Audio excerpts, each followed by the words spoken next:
Imagine living in a world where the loudest voice is mistaken for the wisest, where virality overrides virtue, and where the applause of the crowd drowns out the whisper of the soul. Stop imagining. That world is here, and we are living in it. In an age where information is more accessible than ever, true wisdom is becoming scarce. Why does the modern world celebrate ignorance, mediocrity, and superficiality while silencing depth, intellect, and thoughtful reflection? Why are the thinkers fading into shadows while entertainers bask in the limelight?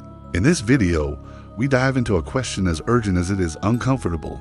Why has stupidity become a cultural virtue, and what does that say about the depth of wisdom in our time? Stay until the end. The final revelation is not just important, it is transformative. It may change the way you see the world and yourself forever. Before we begin, take a moment to subscribe, leave a like, and share your thoughts in the comments. Let us create a space for those who still value thinking, reflection, and the kind of insight that cuts through the noise. What you are about to discover may not only surprise you, it might awaken something that has been dormant within you for too long. To understand the modern glorification of stupidity, we must first clarify what wisdom is and what it is not.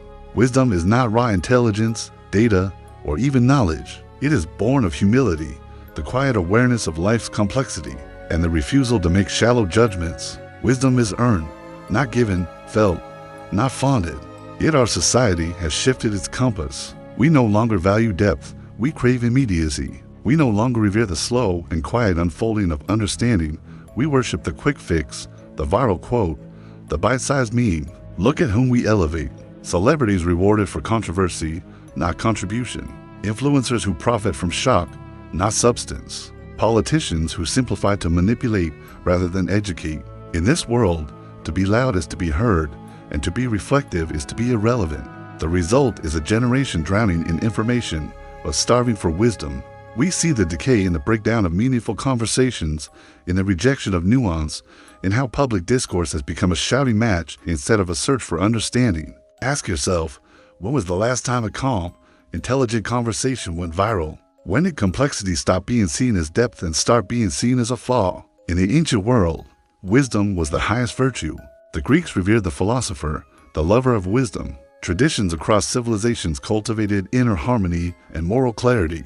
Today, that pursuit is often laughed off. We claim to admire the wise, yet rarely reward them. We glorify those who entertain, not those who enlighten. Thinking is difficult, judgment is easy, and this shift is not accidental, it is engineered.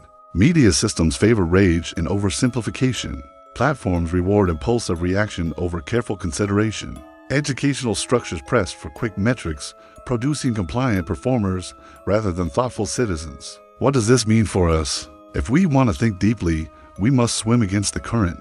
We must reject the lie that speed is better than accuracy, that style is more valuable than substance, that popularity equals truth. We must ask who benefits when we stop thinking for ourselves. Who profits when we are too distracted to question the narratives we are fed? The answer is uncomfortable, but empowering. It means the choice still belongs to us. Here is the good news. Wisdom has not died.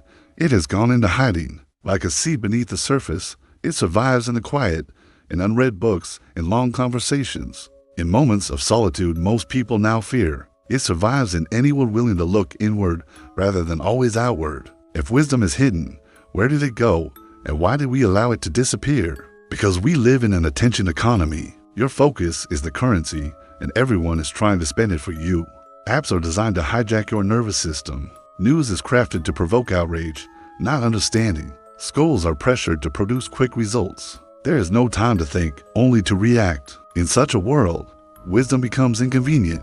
It slows things down. It asks questions without easy answers. So society discards it, not deliberately, but gradually, systematically, almost invisibly.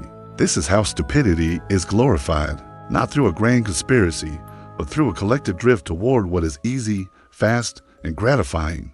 Critical thinking means challenging one's own assumptions. Seeking wisdom means walking a road with no guarantee of comfort or validation. But the system rewards certainty, even when it is shallow.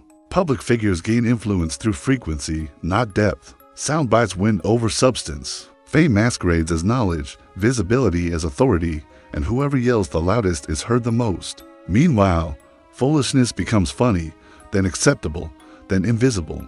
Many no longer recognize the absence of wisdom because distraction feels normal. Pause and ask, how often do you consume content that truly challenges you, not to offend you, but to make you rethink something you believed? When was the last time you sat with a single thought for 5 minutes without reaching for your phone? These are not accusations. They are invitations. Awareness is the first step toward reclaiming what we have lost. The cost of wisdom's death is not only intellectual, it is emotional, spiritual, societal. Without wisdom, people become more reactive, more tribe, more fragmentadas, easier to manipulate, easier to sell to, easier to control.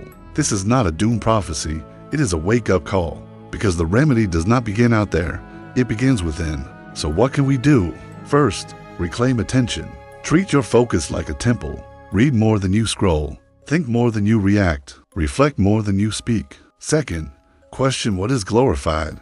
Popular does not mean valuable. Famous does not mean wise. Learn to separate charisma from character, entertainment from enlightenment. Third, seek silence. Wisdom rarely screams, it whispers. Create spaces where you can actually hear it. Take solitude seriously. Sit with hard questions without rushing to answer. Finally, choose your influences carefully. Build your own philosophical tribe, people and ideas that elevate you, challenge VOCA, and call you higher. Wisdom is contagious. So is stupidity. Choose wisely. This is not just cultural drift, it is spiritual erosion. When wisdom dies, the soul falls silent and emptiness rushes in. We numb ourselves with stimulation, mistaking distraction for meditation and consumption for contemplation. The self, meant to be a temple of inquiry, becomes a billboard of trends. Yet even in this age of noise, the hunger for wisdom remains. It whispers in quiet moments. It stirs when hours of scrolling leave us empty. It returns when we touch nature and remember, for a moment, that life is more than content and consumption. Wisdom is not outside of us. It is within us, buried beneath noise, fear, ego, and distraction. Remembering it takes effort and courage. The courage to be misunderstood. The courage to step away from the crowd. The courage to sit with truths that offer no dopamine, no instant reward, only the quiet evolution of the soul. That is why it is rare. But when we live from that place, we become difficult to manipulate and harder to entertain. We see beyond illusion. We act from inner authority, not external validation.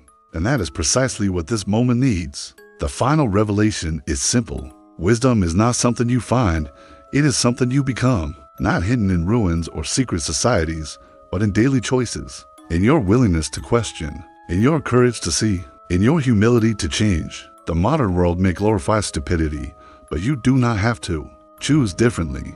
Choose to awaken. Become a light, not loud, not flashy, but steady.